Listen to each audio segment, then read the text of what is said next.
눈에 핏발이 서도록, 다리에 피가 쏠리도록, 자만수만 자고 쓴 내 자소서.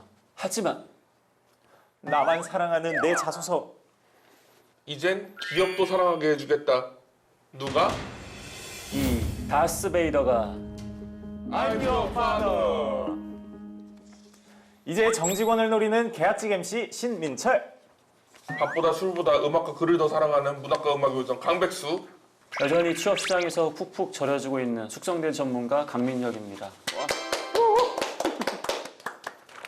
왜 이렇게 어색하지? 저는 괜찮은데요? 네. 근데 오늘 셔츠 차림에 굉장히 깔끔하게. 네, 오늘 되게 포멀하게 네. 이렇게. 오늘요? 네. 가을이 왔으니까. 네. 근데 약간 좀 더운 것 같아요, 저는. 그쵸. 아직까지는 그래도 낮에는 덥다는 느낌이 들 때도 있더라고요. 네. 근데 아침, 저녁으로 이제 일교차가 좀 심해지는 편이다 보니까 건강관리 진짜 다 유의하셔야 될 것 같아요. 네, 다시 쓰며 배우는 이력서 자소서 더 잘 쓰는 방법 다스베이더. 네가 쓴 자소서 요런 게 문제다 하는 점들을 콕콕콕 집어서 저희가 완벽하게 개조시켜 드리도록 하겠습니다. 자소서 광탈했다 좌절 말라. 이 다스베이더가 있다. 미치겠다. 굉장히 부끄러워하시는데요. 됐나요? 네. 이 정도 됐어요? 식은땀이 나네. 근데 진짜 자소서 광탈했다고 좌절하고 계시는 분들이 좀 있을 것 같은데 네, 좌절하지 마십시오. 저희 다스베이더가 있으니까 다스베이더 보시면서 여러분들 또 새로운 도전 해보면 되지 않겠습니까? 저희 민혁쌤 믿고 한번 또 따라오시고 저희도 여러분들 항상 응원하는 마음으로 이렇게 열심히 하도록 하겠습니다. 또 지금쯤 하반기 공채 서류 전형 결과 좀 나왔겠죠? 네. 많은 분들이 웃고 울었겠네요. 그렇죠. 뭐 떨어지는 건 언제나 가슴 아픈 일이지만 뭐 떨어지면 어떻습니까? 네. 자소서는 저희 다스베이더가 있으니까 저희하고 함께 하시면 될 것 같습니다. 네, 다시 한번 힘내시길 바라면서요. 오늘 첫 번째 프로필 받아보도록 하겠습니다.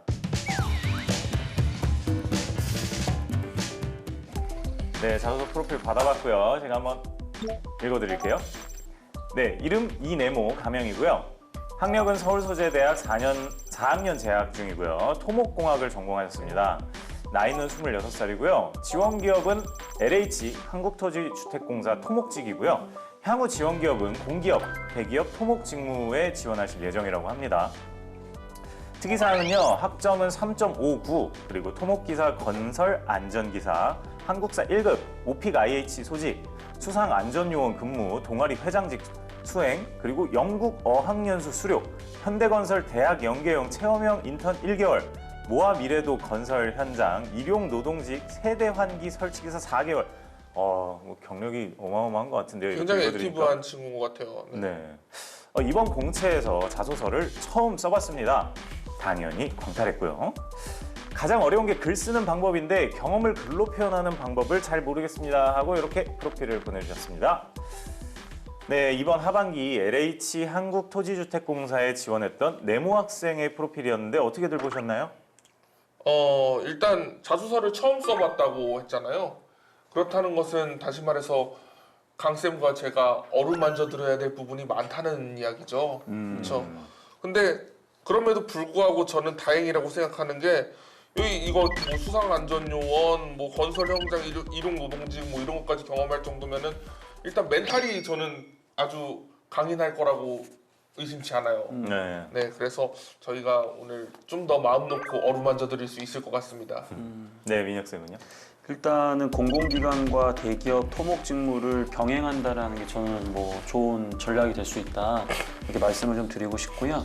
그다음에 토목기사나 건설 안전기사 나름 이제 쌍기사 준비하셨고 공공기관에 필요하다고 할 수 있는 이제 한국사 그리고 기본적인 어학 자격 그리고 관련된 경험 등을 간접적으로 체험하려고 했던 노력들 굉장히 착실하게 준비하신 것 같아요. 그래서 학점이 뭐 낮은 건 아니지만 뭐 상대적으로 좀 아쉬울 수 있다라고 생각이 되겠지만 뭐 기사 자격증 등을 통해서 지식적인 부분을 보완했다라는 점 저는 충분히 이 정도면은 토목이 보통 이제 기반을 잘 다지는 것처럼 이 친구도 자기 스펙을 토목을 잘했네. 네, 이제 자소서만 잘 쓰면 될 것 같은데요.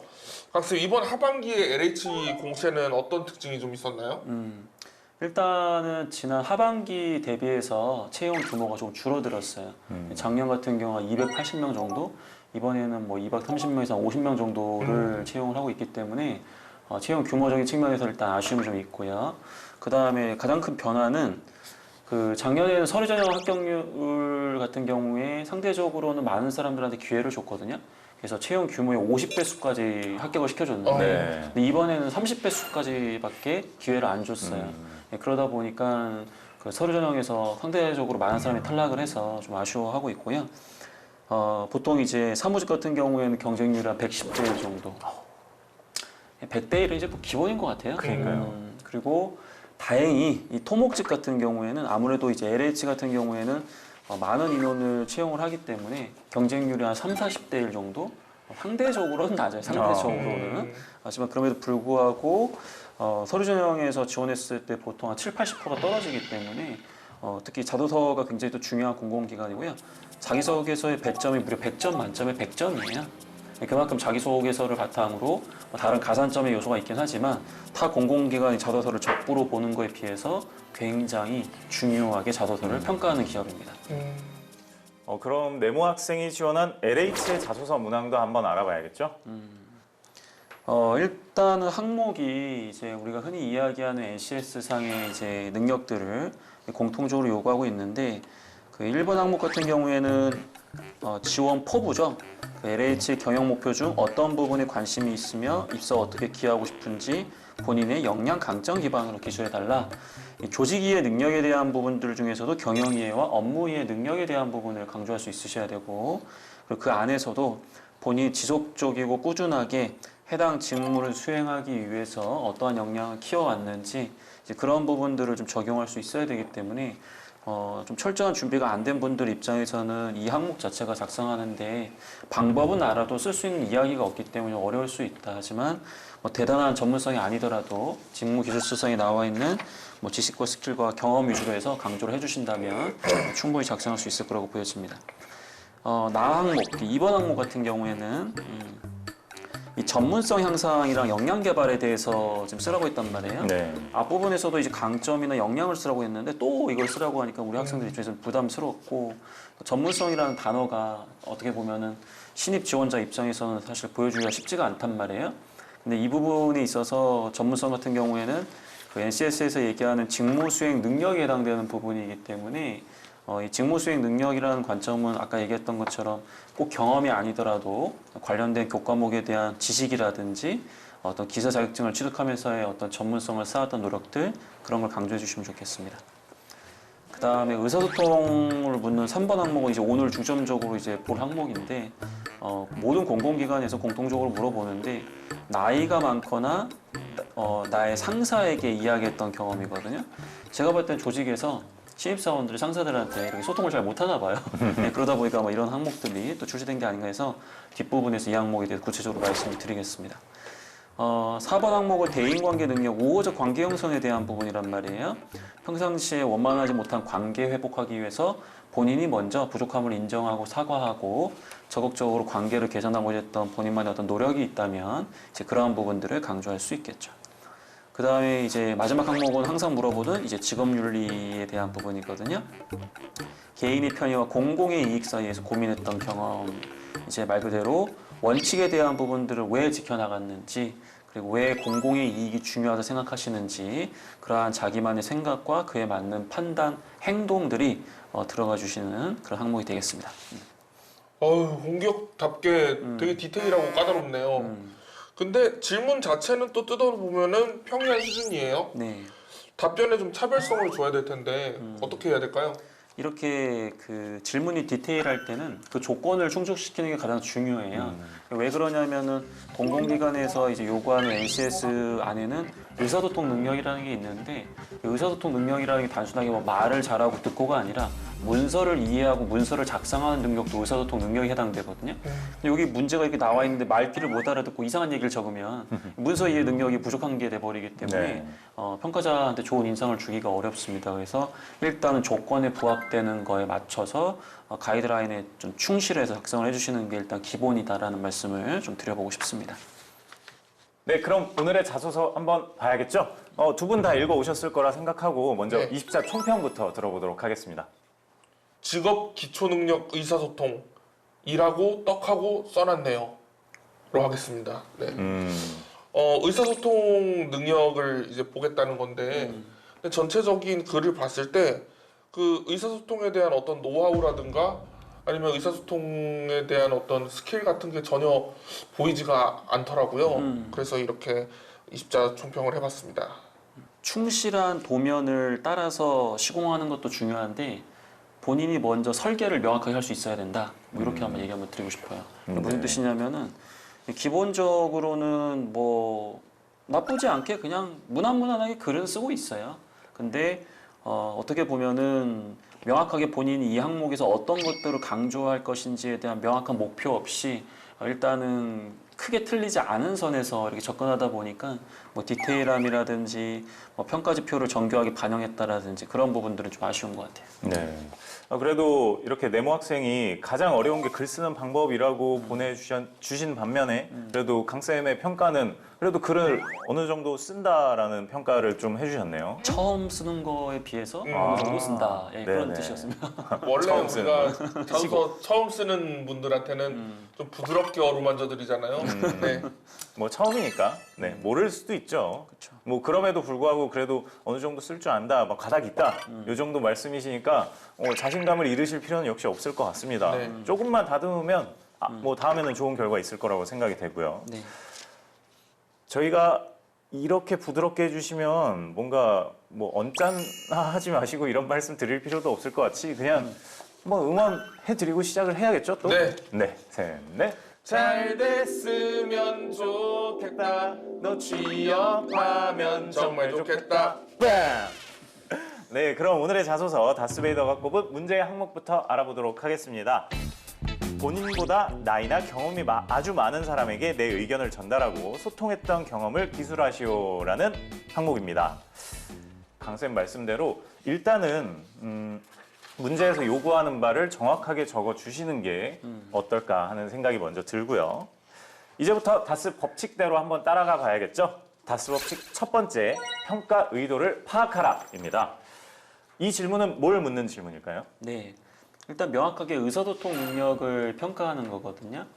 그래서 어떠한 상황인지가 중요한 게 아니라 그 사람에 맞춰서 어떻게 그 사람의 이야기를 경청하고 어떻게 본인의 의사를 효과적으로 전달했느냐 이제 그러한 관점으로 접근을 해주셔야 되는 항목이기 때문에 너무 지나치게 글자 수를 이제 상황에 대한 부분을 치중하다 보면은 어떻게 의사소통을 했는지에 대한 부분을 강조하기가 좀 어려워지기 때문에 글자 수에 대한 배분도 굉장히 중요하겠죠. 네, 그럼 이제 자세히 한번 살펴볼게요.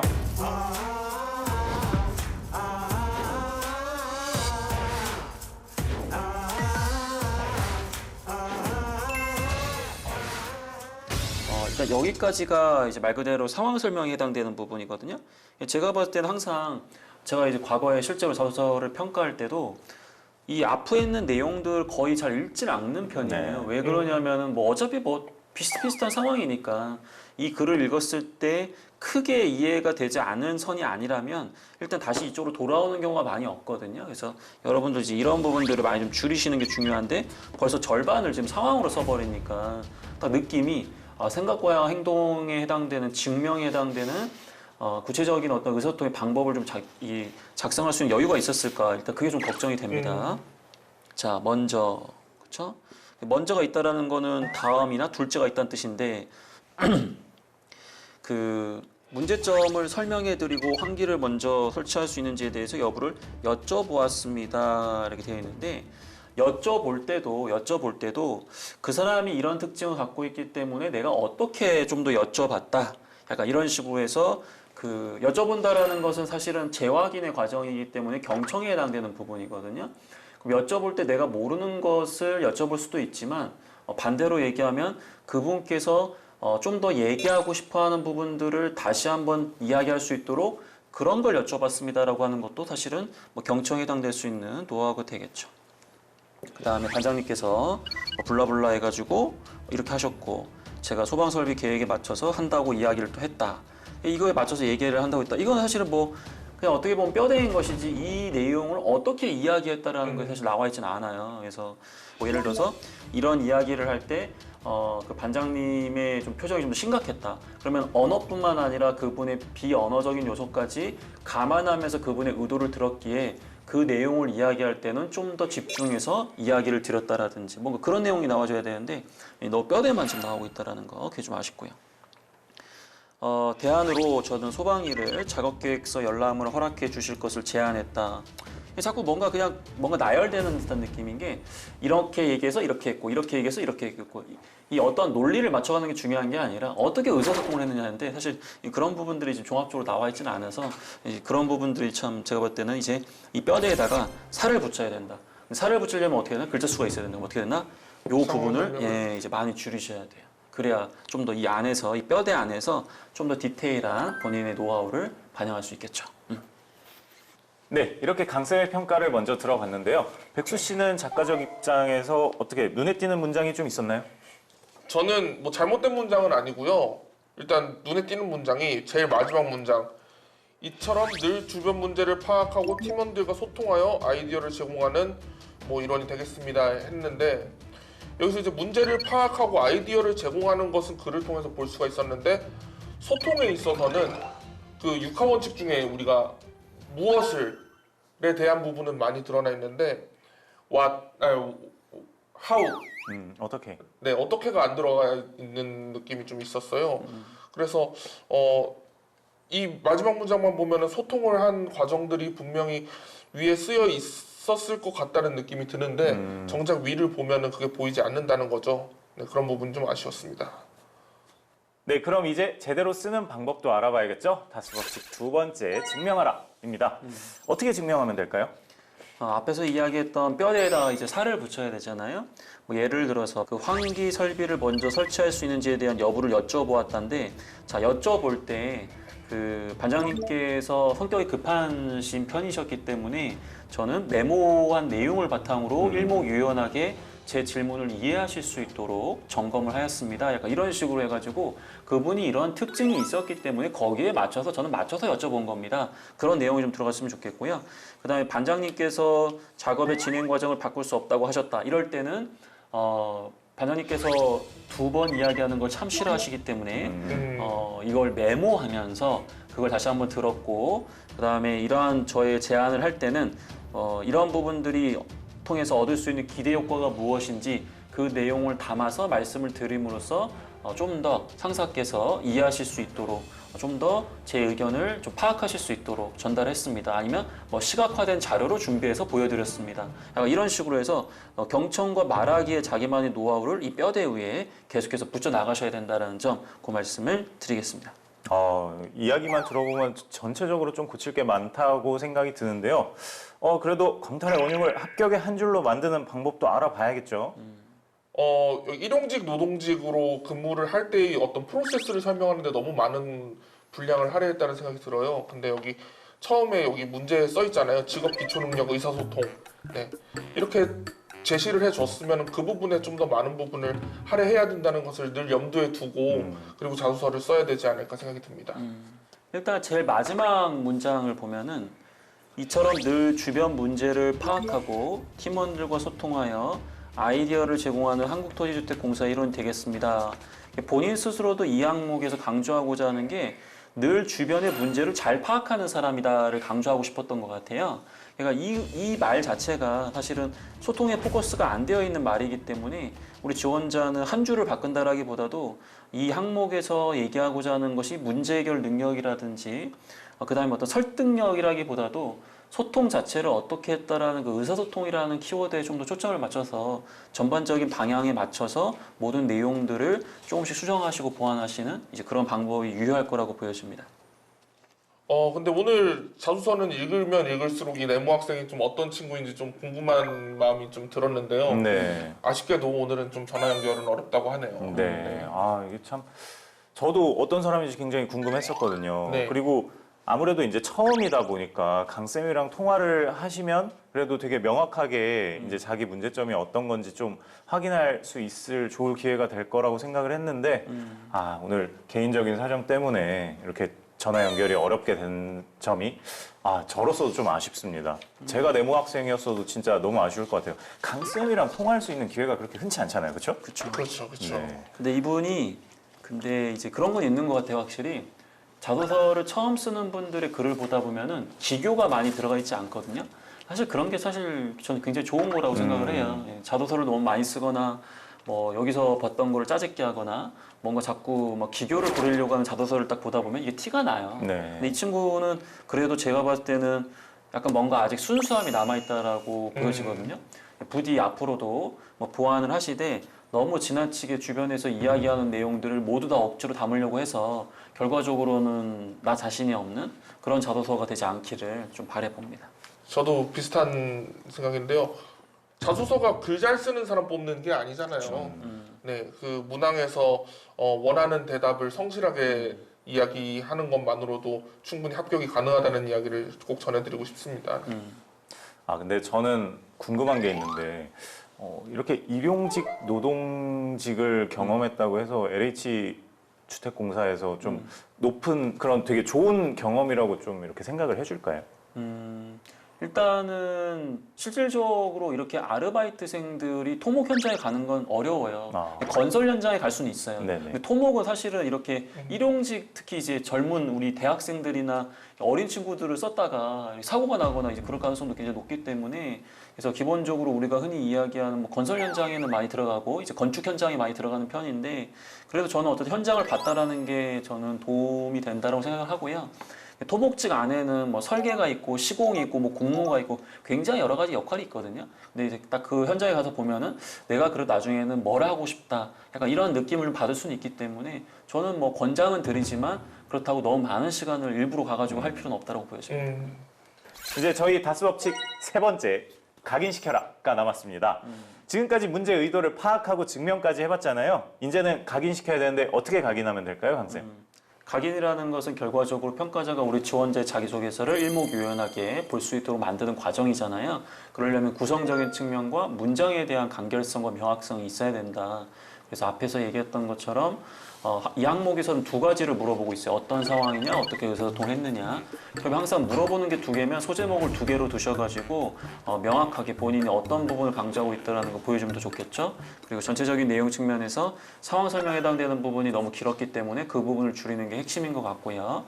그리고 제가 이 문장에 대한 표현들을 좀 보다 보면은 역시나 그 불필요한 부분들이 좀 있을 것 같아요. 그거 잠깐만 제가 볼 수 있을까요? 네.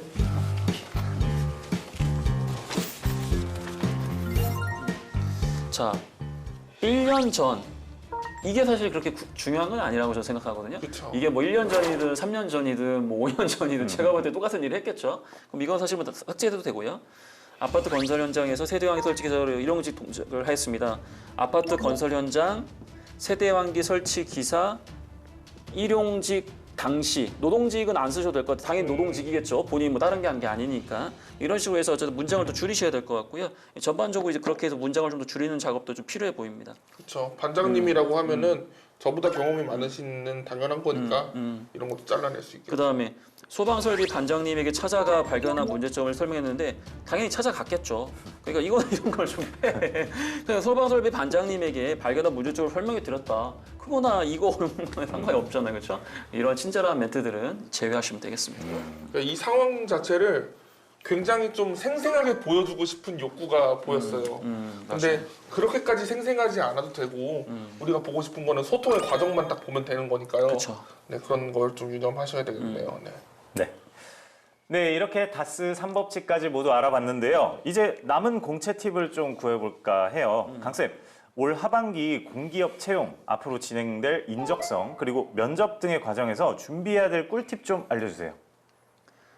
일단은 인적성에서는 경쟁률이 더 높아지고 있다. 왜냐하면은 전체적인 채용 규모가 줄어들면서 자연스럽게 다음 전형으로 넘어갈 수 있는 T5 자체가 줄어들고 있단 말이에요.